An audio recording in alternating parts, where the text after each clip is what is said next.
नमस्कार, सियासी अखाड़ा देख रहे हैं आप। मैं हूं आपके साथ वरुण गोयल। हरियाणा आसपास के राज्यों में हवा दूषित हो रही है। एक और कड़े फैसलों के जरिए प्रदूषण पर काबू पाने की कोशिश हो रही है। वहीं आरोप प्रत्यारोप का सिलसिला भी चल रहा है। आपको बता दें, देश की सबसे बड़ी अदालत ने भी ये कहा है 5 राज्यों को कि वो हलफनामा दायर करें और बताएं कि प्रदूषण को कम करने के लिए उन्होंने क्या कुछ किया है। मूल बात यह है कि हर साल की यही कहानी है। ये वही दिन है जब प्रदूषण बढ़ता है। AQI जो है, जो पैमाना है पॉल्यूशन का, वो बताता है कि किस तरीके से दम घुट रहा है। और ये जो आंकड़े हैं ये हर बार आते हैं। आखिर वही परिस्थिति क्यों कायम है, बदलाव क्यों नहीं हो रहा, और ये आरोप प्रत्यारोप की राजनीति हर बार क्यों होती है, चर्चा करेंगे। पहले रिपोर्ट देखिए। हरियाणा में वायु प्रदूषण लगातार बढ़ता जा रहा है। हालात ये हैं कि अक्टूबर के आखिरी सप्ताह में हरियाणा के 6 जिलों में AQI 300 के पार पहुंच गया। और AQI का 300 के पार जाना मतलब स्थिति वाकई में खराब है। चीन की आबो हवा ऐसी है कि स्वस्थ व्यक्ति को भी बीमार कर सकती है। इसकी वजह भी है पराली का जलना। आंकड़ों पर नजर डालें तो भिवानी शहर में AQI 232 पहुंच गया, जो गंभीर श्रेणी में है। वहीं शहर फरीदाबाद की बात करें तो AQI 226 पहुंच गया, ये भी गंभीर श्रेणी में आता है। गुरुग्राम में AQI 187 है, बेहद ही खराब श्रेणी में पहुंच गया। हिसार में AQI 133 पहुंच गया, जो बेहद ही खराब श्रेणी में है। करनाल में AQI 200 के पार पहुंच गया, जो खराब श्रेणी में है। पानीपत में भी AQI 177 पहुंच गया, ये भी खराब श्रेणी में आता है। और रोहतक में 256 AQI है, जो गंभीर है। सिरसा में AQI 133 पहुंच गया, ये भी खराब श्रेणी में आता है। जबकि बात सोनीपत की करें तो यहाँ पर AQI 244 है, जो गंभीर श्रेणी में है। हवा तो दम घोट ही रही है, ऐसे में राजनीति भी कुछ कम नहीं। मामला ही ऐसा है, हर कोई दूसरे के पाले में आरोपों से लथपथ गेंद को फेंकने की कोशिश कर रहा है। दिल्ली से आरोप लगाए जाते हैं कि हरियाणा में जल रही पराली से राजधानी पार्टी के प्रदेश उपाध्यक्ष अनुराग ढांडा ने सवाल पूछा कि आखिर प्रदूषण के खिलाफ कोई भी प्रबंध क्यों नहीं किया गया। आज सुबह जब आप उठे, जब हरियाणा के लोग उठे, तो पूरे देश के सबसे प्रदूषित 12 शहरों में से 6 शहर हरियाणा के थे। आखिर क्यों हरियाणा के लोगों को जहरीली सांस लेने के लिए मजबूर होना पड़ रहा है? आखिर आपकी सरकार ने प्रदूषण से संबंधित प्रबंधन का कोई भी इंतजाम क्यों नहीं किया? आपकी सरकार में प्रदूषण लगातार हरियाणा के अंदर क्यों बढ़ता चला गया? हरियाणा में डीजल की बसें चलती थी, आपने CNG की तरफ जाने का और उसके बाद इलेक्ट्रिक बसों की तरफ जाने का कभी नहीं सोचा, कोई ख्याल नहीं आया, इस बारे में आपने कोई कदम नहीं उठाया। आरोप प्रत्यारोप तो लाजमी है। आम आदमी पार्टी के आरोपों पर बीजेपी ने भी पलटवार किया, नासा की तस्वीरों का हवाला दे दिया। परिवहन मंत्री मूलचंद शर्मा की तरफ से नसीहत दी जाती है कि राजधानी सबकी है, स्वच्छ रखने की जिम्मेदारी भी सबकी है। ऐसे में एक दूसरे पर आरोप लगाना ठीक नहीं। दिल्ली देश की हमारी राजधानी है और दिल्ली को सुरक्षा रखना, दिल्ली को ठीक रखना हम सबका दायित्व है। एक दूसरे पर जिम्मेदारी नहीं डालनी चाहिए कि जिस तरह से पराली की जो आग पंजाब में जिस तरह के हालात हैं, और पंजाब में वहाँ की सरकार पूरी तरह, पहले भी कई बार प्रदेश की सरकार ने कहा है कि पराली पर जो पंजाब सरकार है पूरी तरह ध्यान नहीं दे रही। और हरियाणा, उसके बाद हरियाणा में हमने पराली को जलाने के लिए उसके किसानों को सब्सिडी दी है, किसानों को मशीन दी है, और किसानों को जो भी उसके जो पैसे जो सरकार ने रखे 1000 रुपये रखा है, तो ये भी किसान ने सब्सिडी उनको दी है कि भाई ये पैसे किसान को ज़्यादा से ज़्यादा लाभ मिले। ये हर मौसम में हालात खड़े हो जाते हैं। जिस तरह से प्रदूषित शहर पूरा हरियाणा पूरा चपेट में, दिल्ली NCR पूरा आता है। तो मेरा ये कहना है कि हम सबको इसकी सबकी जिम्मेदारी लेनी चाहिए कि दिल्ली को साफ सुंदर रखना हमारा सबका कर्तव्य है। राजनीति के इतर आरोपों के समर में सुप्रीम कोर्ट की भी एंट्री हो गई। वायु प्रदूषण नियंत्रण करने के लिए उठाए गए कदमों पर हलफनामा मांगा गया।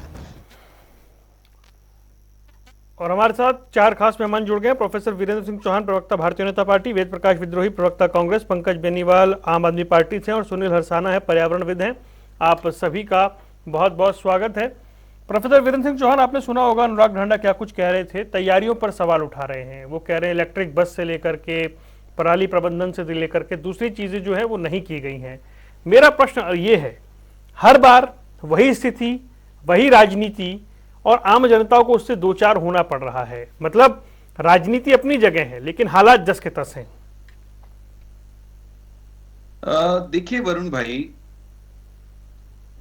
एक बात जो डेटा के आधार पर मैं कह सकता हूं, तथ्यों के आधार पर मैं कह सकता हूं, वो ये है कि पराली जलाना अगर इस प्रदूषण का एकमात्र सोर्स है, खेतों में स्टबल बर्निंग को ही अगर सबसे बड़ा इसका स्रोत माना जा रहा है, तो हरियाणा ने पिछले 3-4 सालों में लगातार अपनी स्थिति में जो विजिबल सुधार कहते हैं, सिग्निफिकेंट सुधार कहते हैं, वो किया है। आंकड़े मेरे सामने हैं, मैं आपके सामने रख रहा हूं। 2020 में 15 सितंबर से लेकर के 30 अक्टूबर के मध्य ये आंकड़े जो हैं 2236 स्टबल बर्निंग के मामले दर्ज हुए थे। 21 में यह आंकड़ा बढ़ा था, 2561 हरियाणा का आंकड़ा था, ये मामले दर्ज हुए। 22 में हमने इसको घटाया नियंत्रित करके, 1925 पर ये आया, और इसी अवधि का जो आंकड़ा 2023 का है वो 1146 है। ICAR भी इन्हीं आंकड़ों को ऑथेंटिक मान रही है, उसने भी इन्हीं को साझा किया है। इसकी तुलना में पंजाब, जहां पर बेनीवाल साहब की सरकार है, वहां के आंकड़े क्या हैं वो चौंकाने वाले हैं, वो इनकी पोल खोलने वाले हैं, सवाल उठाने वालों पर सवाल खड़ा करने वाले हैं। पंजाब में 6284 मामले इस अवधि में आए हैं। तो पंजाब हमसे कई गुना अधिक मामले उनके यहां हो रहे हैं। तो अपने राज्य को, जो कि पंजाब भी इनका है और दूसरी तरफ दिल्ली भी है, पंजाब में आपका कुप्रबंधन है, आंकड़े चीख चीख कर उस बात का को प्रमाणित कर रहे हैं। दिल्ली में भी कहीं ना कहीं मैं ये मानता हूं आपके कुप्रबंधन का भी उसमें योगदान होगा बेनीवाल साहब। लेकिन हमने जिन्होंने स्थिति को सुधारा है, आप उन्हें दोष दे रहे हैं, पंजाब पर आप बोल नहीं रहे। दिल्ली में वहां का यातायात, वहां के उद्योग, वो भी तो प्रदूषण का कारण है दिल्ली के। उनके मामले में आपने कौन से तीर मारे हैं, कौन से पत्थर फोड़े हैं? केंद्र की हर प्रकार की मदद के बावजूद केवल और केवल ठीकरा फोड़ना, आरोप लगाना और फिर सीन से गायब हो जाना, परिदृश्य से गायब हो जाना, यह आम आदमी पार्टी का अंदाज बन गया है। पिछले दिनों 1-2 डिबेट्स में तो इनके प्रवक्ता ही नहीं आए, क्योंकि पंजाब के खतरनाक आंकड़े इनके सामने थे।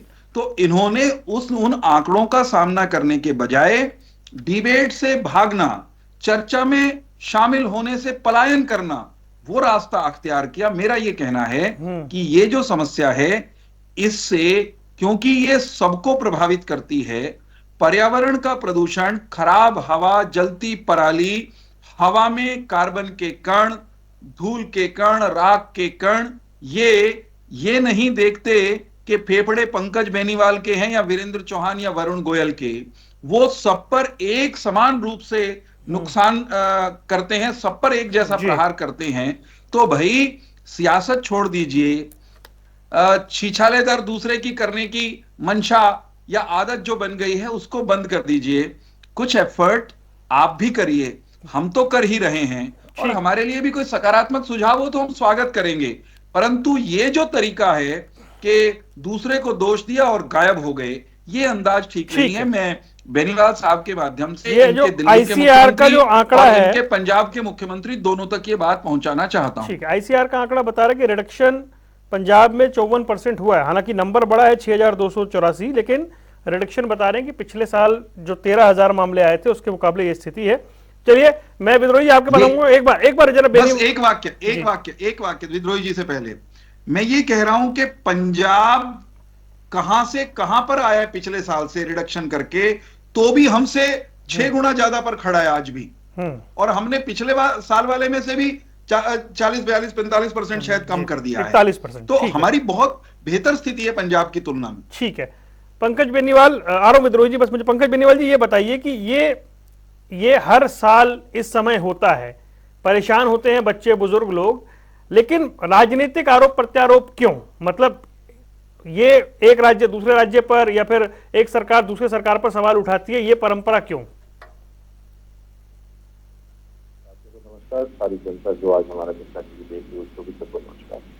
आज देखिए वरुण जी, बढ़ता हुआ पॉल्यूशन एक बहुत बड़ा खतरा है हमारे देश के लिए, हमारे देश की जनता के लिए और हम सबके लिए। ये राजनीति का समय नहीं है। कोविड जब आया था तो पूरे देश ने एक साथ एकजुट होकर के कोविड के खिलाफ लड़ाई लड़ी थी। तो पॉल्यूशन भी आज कहीं न कहीं वैसा ही रूप धारण कर रहा है पूरे देश के अंदर, और उसके लिए अब हम सबको इकट्ठा होकर के, सेंट्रल गवर्नमेंट हो, भाजपा की सरकार हो, हमारी सरकार हो और विपक्षी दल हो, सभी को मिलकर के इसके खिलाफ लड़ाई लड़ने की बहुत जरूरत है। ये तो एक बात है कि हमें लड़ाई लड़नी चाहिए, हमारे पूरे देश की जनता को जागरूक करना चाहिए कि पॉल्यूशन कम कैसे हो। लेकिन मैं एक बात जरूर कहना चाहूंगा, इन्होंने बड़े खूबसूरती के साथ आंकड़े पेश किए, लेकिन जब 12 शहरों की बात आती है तो 6 शहर पंजाब के नहीं है, हरियाणा के शहर हैं वो 6, जहां पर ये दावा कर रहे हैं कि पराली कम चल रही है। CAQM के भी आंकड़े मेरे सामने हैं 30 तारीख के, उसने बोला है air pollution total burning drop 56% in Punjab and 40% in Haryana this year. यानी कि 9 साल की सरकार होने के बावजूद सिर्फ 40% डाउन पर गए। आम आदमी पार्टी की सरकार, मान साहब की सरकार बनने के 1 साल के बाद ही 56% कम वहां पर पराली जलाई जा रही है।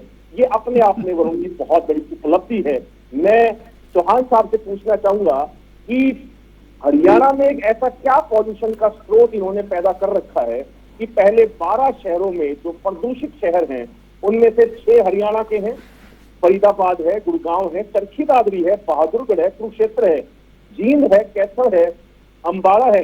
कोई NCR में चलो कह दिया जाएगा, कोई कहीं पर, लेकिन सारे ही शहर जो है अलग अलग दिशाओं में, जींद अलग दिशा का है, चरखी दादरी अलग दिशा का है, फरीदाबाद गुड़गांव अलग दिशा में है, कुरुक्षेत्र अलग दिशा में है, अंबाला अलग दिशा में। ऐसा क्यों हो रहा है हरियाणा के अंदर? हरियाणा की जनता क्यों जहरीली हवा में जिए, ये चौहान साहब को बताना पड़ेगा। आंकड़ों से ना खेलो कि 40% कम कर दिया, पिछली बार से हमने कम कर दिया, ऐसा नहीं चलेगा। ये जो आंकड़े हैं वो आंकड़ा ये है कि पहले 12 प्रदूषित शहरों में से 6 हरियाणा के हैं।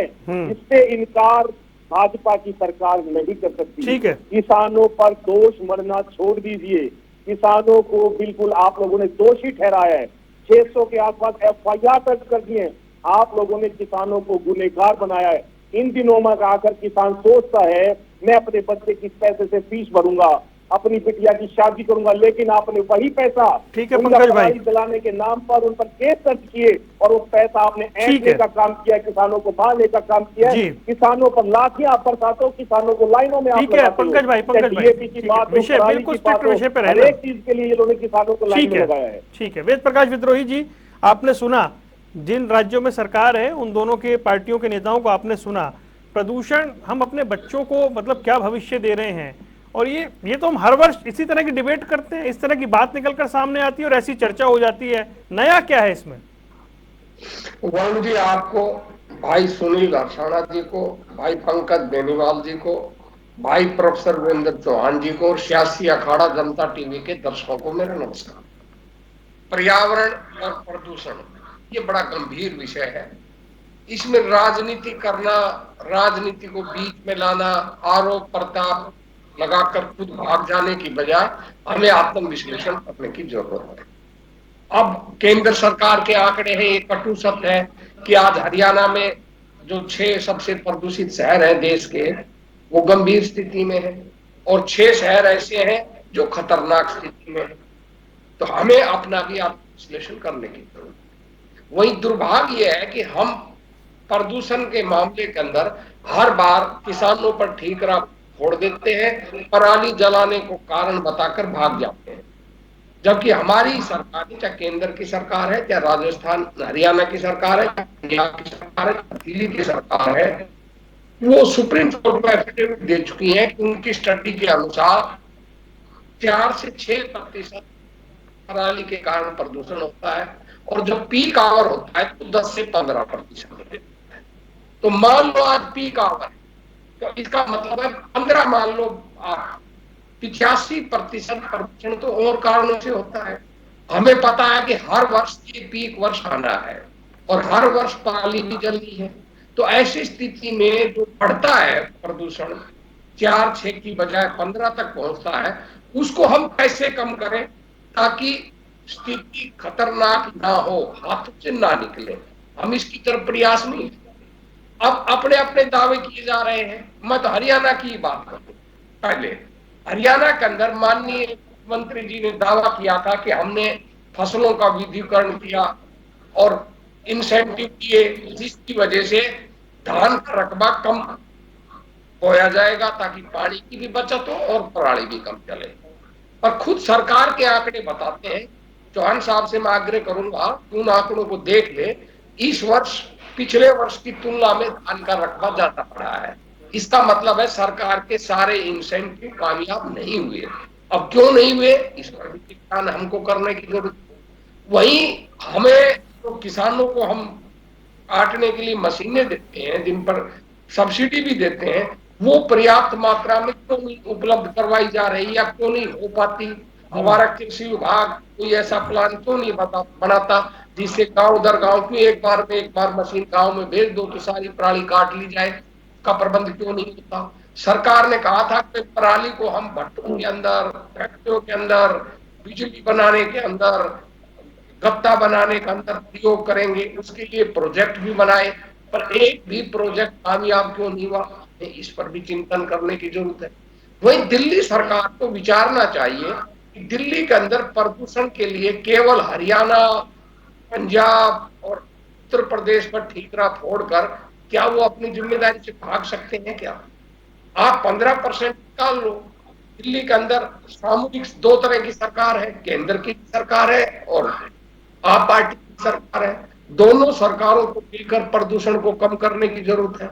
हमें जो अपना विकास हो रहा है उसमें कोई एक पार्टी जिम्मेदार नहीं, मेरी भी पार्टी जिम्मेदार है, चौहान साहब की पार्टी जिम्मेदार है। क्यों हम ही लोगों का ज्यादा दिल्ली में, देश में आसपास शासन रहा है। जो हम शहरी विकास कर रहे हैं, आज से 15-20 साल पहले 1 किलोमीटर के अंदर 10,000 लोग रहते थे, आज 1 लाख लोग रहते हैं।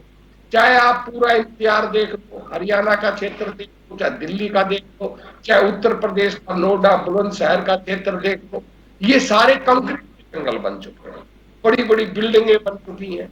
उन बिल्डिंगों से निकलने वाला प्रदूषण, धुआं कहाँ जाएगा, और जो हवाएं चलेंगी, रेत उड़ेगा, कंस्ट्रक्शन का रेत उड़ेगा, धुएं, गाड़ियों का धुआं उड़ेगा, उसको ऑब्जर्व करने के लिए तो जमीन खाली है ही नहीं ना। वो सड़कों पर ही तो घूमेगा, इधर से उधर, इधर से उधर, तो वो प्रदूषण को और बढ़ाता है। आखिरी बात में कहूं, दिल्ली के अंदर कम से B6 बसें जो है वो नहीं होंगी, वो बंद कर दी जाएंगी। अब हरियाणा ने 1 साल से हो रहा है, कम से 3-4 बार इसकी डेडलाइन भी बढ़ा चुकी है, पर आज तक हम B6 बसों का या CNG बसों का इतना प्रबंध नहीं कर पाए हैं ताकि हम दिल्ली के अंदर जब जाए, हरियाणा, पंजाब, हरियाणा, राजस्थान और उत्तर प्रदेश की लगभग 4,500 बसें डेली दिल्ली से होती हैं।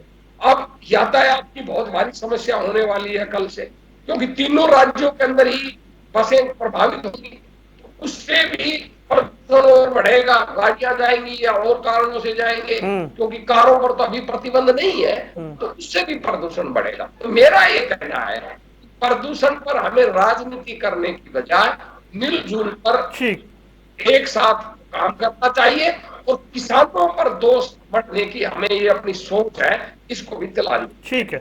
सुनील हरसाना जी, माफी चाहता हूँ, थोड़ा देर से आपके पास आया। मुझे एक बात बताएं कि ये इसका कोई स्थायी समाधान है, ये टेम्परेरी 2-3 महीने जब आता है, हो हल्ला होता है और मामला फिर बस बंद हो जाता है?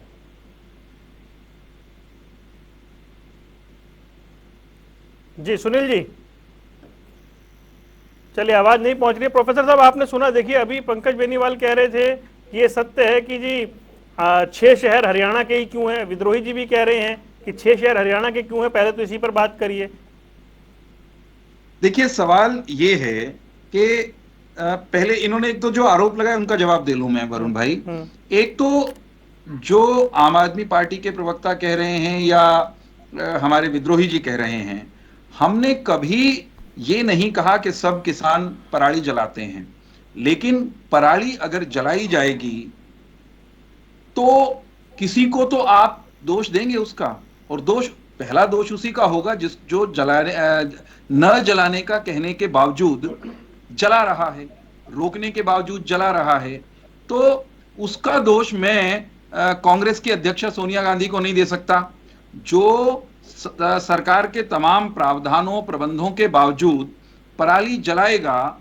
जो जलाएगा, चाहे मेरे खेत में जल रही हो, चाहे विद्रोही जी के खेत में जल रही हो, उसका हिसाब किताब, उसका रिकॉर्ड तो आएगा, क्योंकि वो चीजें आजकल छिपती नहीं हैं। तो इस पर राजनीति ये कहकर करना कि किसान को दोष मत दीजिए, भाई अगर पराली किसान के खेत में या विद्रोही जी नाम के किसान के खेत में जल रही है तो उनको दोष दिया जाएगा, सब किसानों को कोई दोष नहीं दे रहा।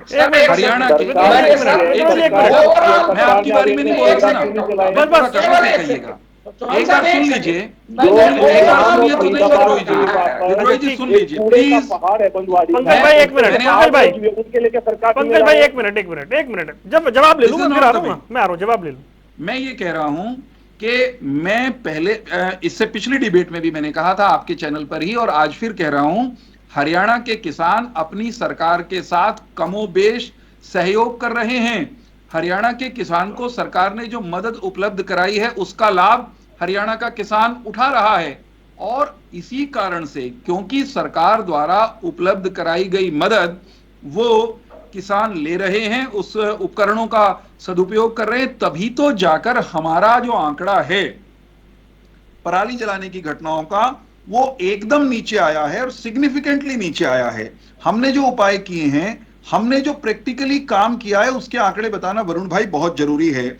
हमने पिछले कुछ वर्षों के दौरान 6,755 कस्टम हायरिंग सेंटर हरियाणा में खोले हैं। हमारा सवाल ये है कि 12 में से 6 शहर हरियाणा के ही क्यों प्रदूषित है? आप ही बोल लीजिए, वो मत बताइए, आप ये बताओ कि 6 प्रदेश प्रदूषित क्यों है? पंकज भाई रुकिए, एक मिनट रुकिए।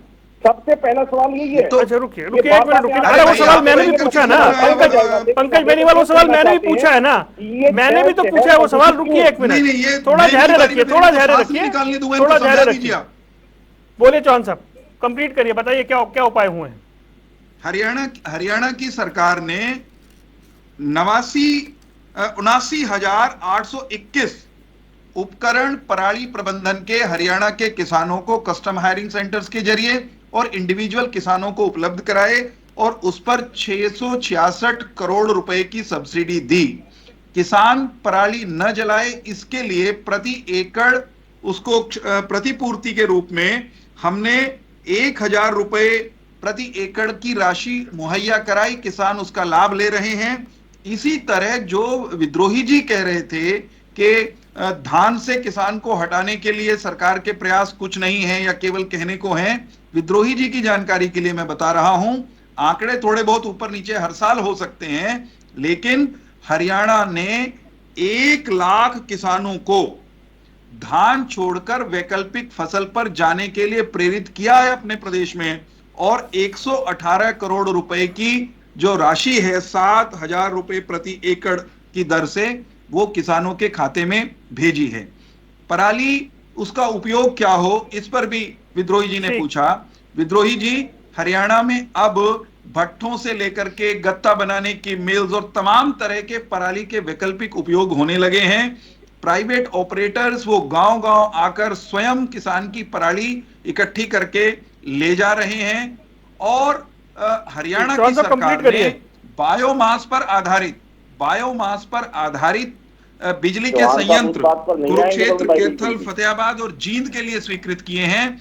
इनमें से कुरुक्षेत्र और कैथल में हमने 30 मेगावाट बिजली के संयंत्र वो चालू भी कर दिए हैं। तो हम काम लगातार कर रहे हैं और प्रदूषण के जो भी कारण हैं उन सब पर प्रहार करने का प्रयास है। अगर दिल्ली पंजाब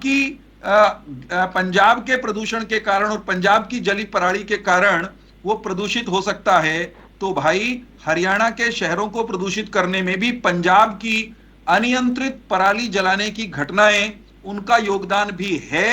ये स्वीकार कर लीजिए बेनीवाल साहब, वरना ये कहिए कि ना हरियाणा की पराली से दिल्ली प्रदूषित है, ना पंजाब की पराली से दिल्ली प्रदूषित है। दिल्ली तो दिल्ली सरकार की नाकामयाबी से प्रदूषित है। एक ही साथ में बहुत देर से बैठे, अच्छा नहीं लगता। 1 मिनट रुकिए। अगर पंजाब की पराली दिल्ली को पहले प्रदूषित करती थी तो आज भी कर रही है। अगर पंजाब की पराली प्रदूषित करती है दिल्ली को, तो हरियाणा को भी प्रदूषित कर रही है। दोनों रुकिए। पंकज बेनीवाल, प्रोफेसर वीरेंद्र सिंह चौहान, मैंने पूरा समय दिया, रुक जाइए। नासा की वेबसाइट में पंजाब जलता हुआ दिखाई दे रहा है।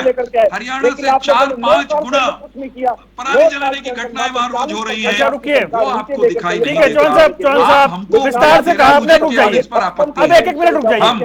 अब 1 मिनट रुकिए, प्लीज प्लीज, दोनों रुकिए, 1 मिनट रुकिए। सुनील हरसाना, मुझे सुन पा रहे हैं जी? सुनील जी, आवाज मिल रही है आपको? हाँ जी, हाँ जी, हाँ जी। सुनील जी, मुझे बताएं, ये बार बार हम जो करते हैं इसका कोई पक्का इलाज है? यही टेम्परेरी चलता रहेगा ये? एक्चुअली देखिए सर, मैं काफी डिबेट सुन रहा था काफी देर से। ये सबसे बड़ी बात यह है कि एक तो एनसीआर जो दिल्ली के आसपास का क्षेत्र है, और खासकर हम जिस स्टेट में रहते हैं हरियाणा, हमारा ये दुर्भाग्य है कि हमारे यहाँ पे जो इन्वायरमेंट पॉलिसीज हैं और खासकर जो इन्वायरमेंट को लेकर के जो लॉज हैं, वो एक तरीके से पूर्ववर्ती सरकारों ने और अभी की सरकारों ने, मैं किसी खास दल को ना तो मैं दोष देता हूं और ना मैं किसी को बधाई देता हूं। यहाँ पे ये एक तरीके से रिसोर्स बन गया है, एक तरीके से कमाई का धंधा बन गया है सरकारों के लिए, और इसको लेकर के ये बिल्कुल कोई भी सीरियस कदम उठाने को तैयार नहीं है। और इसकी एक वजह यह है कि जो असल जो कारण है उनके ऊपर ये लोग कभी बात ही नहीं करते हैं। मेन प्रॉब्लम है हमारे यहाँ की, अगर हम देखें हमारी फॉरेस्ट पॉलिसी को आप देखिए, हमने पिछले जो हमारा जो बेस है, जो डेवलपमेंट है, हम कहते हैं ना जैसे डेवलपमेंट जैसे स्टेट है, चाहे वो हरियाणा का है, पंजाब का है, हम अपनी कॉमन लैंड जो सामलात की जमीनें हैं उनके ऊपर जो जंगल है, ग्रीन बेल्ट्स हैं, उनको भी घटा रहे हैं, सामलात की जमीनों को प्राइवेट कर रहे हैं, पहाड़ों को हमने प्राइवेट कर लिया, नालों को हमने प्राइवेट कर लिया, नदियों की जमीनों को हमने प्राइवेट कर दिया। और सब चीज के बेस पे जो सरकार है उन्होंने खुद एक बेस बनाया, एक जो मॉडल बनाया है वो ये है कि वो लैंड यूज चेंज जो CLU है वो बेच करके उनको अपना डेवलपमेंट दिखाना है। प्लस जो लोग हैं उनको भी लत डाल दी है कि वो जमीनें बेचें ताकि ज्यादा से ज्यादा शहरीकरण बने। अब इस तरह का जो डेवलपमेंट है वो देगा क्या? वो देगा हमें अनकंट्रोल कंस्ट्रक्शन, अनकंट्रोल जो है ट्रैफिक, हर जो ये जिस तरीके की ये जो AQI वगैरह जैसे जो सिस्टम है वही हमें दे सकता है। और इसमें हम आज भी इस सिचुएशन में आकर के भी संभलने को तैयार नहीं है। चर्चा सिर्फ सितंबर अक्टूबर में ही होती है ना इसकी, या अक्टूबर नवंबर में होती है? पूरे साल तो चर्चा नहीं होती। एग्जैक्टली प्रॉब्लम यही है कि ये जो सीजन है इसमें मौसम में नमी आ जाती है, मौसम चेंज हो रहा होता है, तो जो भी हमारे मेटल जो हवा में जो ऐसे हानिकारक जो तत्व हैं वो हवा की नमी की वजह से वो हवा के ऊपर रहते हैं, तो बाकी चीजों को इस सिचुएशन में उनको सूख करके जमीन पे गिरने में, झरने में टाइम लग जाता है। पराली का क्या रोल है इसमें, इस पॉल्यूशन में उसका कितना हिस्सा रहता है?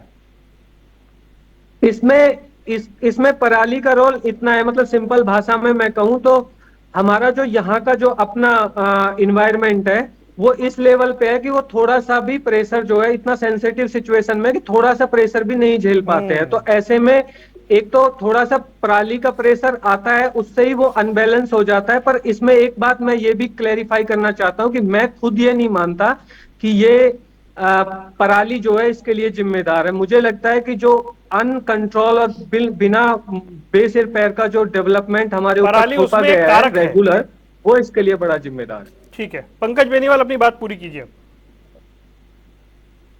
मैं वरुण जी ये कह रहा हूँ कि जब हमने इतनी बार पूछा इनसे कि 6 ही जिले जो हैं या 6 शहर जो हैं हरियाणा के ही प्रदूषित क्यों हैं पहले 12 में से, चौहान साहब के पास जवाब नहीं है। अब पंजाब के अंदर बात करते हैं, हमने 1 साल के अंदर 56% की पराली जलने की जो चीजें हैं उनको कम किया है, और भाजपा की सरकार ने 9 साल के अंदर सिर्फ 40% तक इन्होंने कमी करने की कोशिश की है। पंजाब का क्षेत्रफल हरियाणा के क्षेत्रफल के मुकाबले ज्यादा भी है। यहाँ पर 5 लाख, यहाँ पर 5 लाख जो एकड़ जमीन है उसमें खेती होती है पैडी की, लेकिन उसके बावजूद इन्होंने कहा कि हमने मशीनें दी 628 पंकज बेनीवाल, लेकिन जो नंबर है वो सबसे बड़ा आज करप्शन है किसानों के लिए। इन्होंने किसानों के साथ धोखा किया है। 628 करोड़ रुपए का जो 608 जो इन्होंने आंकड़ा दिया है वो इनका घोटाला है, किसानों का धोखा करने। एक भी मशीन ये हमारे बता दें कि किन किन मशीनों को सब्सिडी मिली, जो डीलरशिप, लेकिन 1100 और 6200 का नंबर भी तो है। क्या गजब है, मैं कह रहा हूं 1100 और 6200 का नंबर भी तो है। क्या रहे हैं इन्होंने? क्या सोचा है कि हरियाणा में पराली प्रबंधन की मशीनें वो दिल्ली के शराब ठेकों की तरह बांटी जा रही हैं? क्या कह रहे हो पंकज बेनीवाल? सब कुछ रिकॉर्ड पर है, सब कुछ रिकॉर्ड पर है। रिकॉर्ड पर नहीं है तो आपकी दारू की पॉलिसी नहीं है, आपके उप मुख्यमंत्री को बेल नहीं मिल रही, आप हरियाणा को दिल्ली को समझते हो। हमने किसान को जो कुछ दिया है, जो उपकरण दिए हैं, जो सब्सिडी दी है, वो ईमानदारी से दी है। आप तो दारू में भी घोटाला करते हो और शिक्षा में भी घोटाला करते हो, जेल में मंत्री पड़े हैं आपके, और आप अपने जैसा सारे देश को समझते हो। गजब डालते हो भाई, भ्रष्टाचार करते हैं आपके लोग, जेलों में पड़े हैं आपके लोग, और आप अपने जैसा पंकज भाई सबको घोषित कर रहे हो बिना प्रमाण के। आपको किस चीज के आंकड़े चाहिए? आपको जिस चीज के आंकड़े चाहिए, कहाँ किसको कितनी मशीनें दी गई, वो सारे आंकड़े मैं उपलब्ध आपको करा दूंगा। आरटीआई लगा लो तो ऑफिशियली मिल जाएंगे, वरना अनऑफिशियली मुझसे ले जाना। लेकिन निराधार निरर्थक आरोप लगाना पंकज भाई बंद कर दीजिए। ये अरविंद केजरीवाल वाली आदत है ना, कुछ भी कह दो और फिर जाके अदालत में माफी मांग लो, ये जेल भिजवा देगी किसी दिन। हर बार झूठे आंकड़े देना। अच्छा रुकिए विद्रोही जी के पास रुकिए, अदालत में माफी मांगकर भाग जाना, ये आम आदमी पार्टी का स्टाइल बन गया। ठीक है, मीडिया के सामने रुकिए, चैनल पर आकर कुछ भी बोल देना, और फिर अदालत में जब आपको पुकारा जाता है ना, जब समन आते हैं, जब पुकार पड़ती है, तो हाथ जोड़कर माफी मांगकर अरविंद केजरीवाल से लेकर बेनीवाल साहब। अच्छा रुक जाइए, अच्छा दोनों रुकिए प्लीज। विद्रोही जी की बारी है। विद्रोही जी मुझे ये बताइए, अभी जो सुनील हरसाना बता रहे थे, हम क्या उस उपायों की ओर बढ़ पाएंगे? अगर सरकारें कोशिश कर रही हैं तो क्या अगले 2-3 साल में वहां तक पहुंच जाएंगे हम? देखिए वरुण जी, हरसाना जी ने मेरी बात को आगे बढ़ाया, अगर आप ध्यान से मेरी बात सुनी हो जी। चौहान साहब ने कह दिया कि भाई किसानों को दोषी ठहराने ना ठहराए तो क्या करें जो जलाते हैं। मैंने वो बात नहीं कही थी, मैंने कहा था जो टोटल प्रदूषण होता है उसमें जो 85 से 90% और गैर प्रणाली के कारण होता है, उस पर हमें ध्यान देने की जरूरत है, ताकि पराली जले तब उसको हम कम कर सकें। अब पराली तो 15 अक्टूबर से 5 दिसंबर के बीच में ही तो जलती है, और प्रदूषण निश्चित रूप से जब पराली जलती है दबाव बढ़ेगा, मैं स्वीकार करता हूं, परंतु और जो कारण है उन कारणों को हम कम करने का प्रयास क्यों नहीं करते? इन्होंने कहा कि 1 लाख किसान हरियाणा के हट गए, हमने इंसेंटिव दिए। आपने दिया होगा, मैं इस विवाद में नहीं पड़ता। अगर 1 लाख किसानों को आपने इंसेंटिव दिया और उन्होंने धान की खेती छोड़ दी, तो आप मान के चलो लगभग 1 लाख एकड़ धान कम होना चाहिए रकबा, पर रकबा तो बढ़ रहा है। इसका मतलब क्या है कि वो केवल कागजों में कम हो गया है, जमीन पर कम नहीं। आपने कहा प्रयास कर रहे हैं, मैं ये तो नहीं कहा कि आपने योजनाएं नहीं बनाई, मैंने कहा योजनाएं बनाई, और अभी तक की स्थिति में वो योजनाएं जमीन पर नहीं आई है। आगे देखते हैं क्या होता है। अब जरूरत इस बात की है कि हमें अपनी योजनाओं को तेजी से जमीन पर, दूसरा किसान जल्दी से खाली ना जलाए, उस पर तत्काल सहायता देने की जरूरत। और जो हरसाना जी ने बहुत सही बात कही, अब ये जो जमीन है शामलात की जमीन, इसको तो देने की परंपरा गांवों में जो होती थी, पंचायती जमीनों लीज पर देने की, फैक्ट्रियों को देने की, ये परंपरा तो आपने शुरू की है। अब ये तो बड़ी खतरनाक स्थिति होगी। गांव की जमीन भी चली जाएगी और गांव में जो जंगल होते हैं उनके लिए भी जगह नहीं बचेगी। पहाड़ों की स्थिति अगर आप बताएं तो अगर आप मैं इस बहस करना चाहे तो मैं फरीदाबाद और गुड़गांव का एक एक आंकड़ा आपको दे सकता हूं। आपके जी, राज समय आने कम है के मेरे बाद, पास। हाँ मैं इसीलिए कह रहा हूं, मैं आंकड़ा ज्यादा नहीं दे रहा।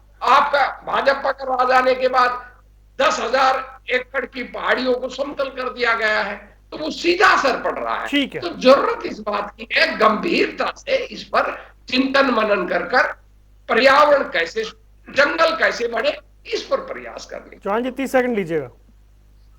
देखिए, पर्यावरण प्रदूषण का एक बड़ा कारण, मैं भी इस बात को मानता हूं और सब लोग इस बात को स्वीकार करते ही हैं कमोबेश, कि वेहिकुलर पोल्यूशन जो है, जो वाहनों के कारण प्रदूषण होता है, वो एक बड़ा स्रोत है। उद्योग भी कंट्रीब्यूट करते हैं, तो उद्योगों पर भी तमाम तरह के अंकुश लगाने का प्रयास सरकार कर रही है। और केंद्र सरकार खास तौर पर इस बात के लिए प्रयासरत है कि जो बायोफ्यूल है उसकी तरफ हम धीरे धीरे बढ़ें। पेट्रोल डीजल पर निर्भरता, हाइड्रोकार्बन पर निर्भरता जो है वो घटे। वो जैसे जैसे घटेगी तो वेहिकुलर पोल्यूशन कम होगा। इलेक्ट्रिकल व्हीकल्स की तरफ हम जाएं या बायोफ्यूल पर तरफ हमारे व्हीकल्स जाएं, इसके लिए बहुत तेज गति से काम हो रहा है, लेकिन ये ट्रांजिशन समय लेता है। इसके अलावा और जो जो उपाय करने की आवश्यकता, उसमें एक उपाय की तरफ हमारे पर्यावरण विद मित्र ने भी कहा और विद्रोही जी से भी मैं सहमत हूं कि डेवलपमेंट का जो सूत्र है, डेवलपमेंट का जो पैराडाइम है, उस पर कहीं ना कहीं आत्मनिरीक्षण की आवश्यकता तो है। आप एक तरफा डेवलपमेंट के विरोधी होकर के भी नहीं जी सकते, आप उद्योग को बंद करके भी काम नहीं चला सकते, रोजगार नहीं होगा, विकास नहीं होगा। लेकिन आप उद्योग लगाएंगे तो कहीं ना कहीं तो लगाना पड़ेगा, जमीन पर ही लगेगा, उसको अभी आप मंगल पर या अंतरिक्ष में खुली हवा में तो नहीं लगा सकते। तो सारी चीजों के बीच में संतुलन कायम करते हुए लक्ष्य ये रहना चाहिए कि पर्यावरण का जो संतुलन है वो कायम रहे। इस पर सरकार बहुत होलिस्टिकली सोच रही है और बहुत सारे जो उपाय हमने किए हैं वो उस तरफ बढ़ते हुए कदमों के प्रतिबिंब में हैं। आने वाले दिनों में और बेहतर करेंगे। चलिए अब बेहतर हो, लेकिन ये जो राजनीति है कि कौन क्या कर रहा है, इससे भी निजात मिले और कम से कम अंततः लोगों को निजात मिले, ये बड़ा जरूरी है। आप चारों मेहमानों का जुड़ने के लिए बहुत बहुत शुक्रिया। सियासी अखाड़ा देख रहे थे आप, यहाँ रुकने कुछ देर के लिए। खबरों का सिलसिला लगातार जारी है।